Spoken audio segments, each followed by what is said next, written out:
থাকেন অমুক দলের নেতা আমার পাশে আছে কাজে আমার সমস্যা নাই, সমস্যার সমাধান হবে না। সমস্ত স্টেক হোল্ডারদেরকে নিয়ে আলোচনা করুন কিভাবে এই সংকটের উত্তরণ করা যায়, কিভাবে উত্তেজনা থামানো যায়। এবং সাংবাদিক ভাই বোনদেরকেও আমি একটা আহ্বান জানাবো, এই যে আমরা নতুন বাংলাদেশ বিনির্মাণ করতে চাই, চাঁদাবাজি, আধিপত্য, সন্ত্রাসী কার্যক্রম যদি চলতেই থাকে নতুন বাংলাদেশটা কোথায়? কাজেই এই ঝুট ব্যবসা নিয়ে কারা বিভিন্ন জায়গায় উস্কানি দিচ্ছে, বিশৃঙ্খলা তৈরি করছে, সংঘর্ষ বাজাচ্ছে, তাদের বিরুদ্ধে আপনারা রিপোর্ট প্রকাশ করুন। এই আন্দোলনে ছাত্রদের বড় একটা ভূমিকা ছিল, আপনারা দেখেছেন। কাজে সারা বাংলাদেশের এই নতুন প্রজন্মের ছাত্ররা, আমাদের বিশ্বাস আগামীর নতুন নেতৃত্বের মাধ্যমে নতুন বাংলাদেশ গড়ে তুলবে। নেতৃত্ব তৈরির জায়গা সকল বিশ্ববিদ্যালয় কলেজের ছাত্র সংসদ।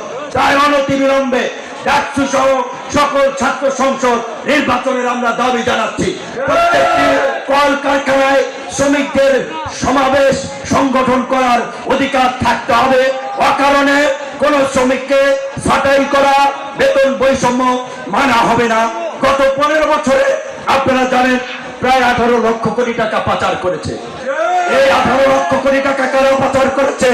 গার্মেন্টসের শ্রমিকরা পাচার করেছে, গণ অধিকার পরিষদের নেতারা পাচার করেছে, পাচার করেছে ওই ফাঁসিবাদের দোসর ব্যবসায়ী, আমলা, মাফিয়ারা।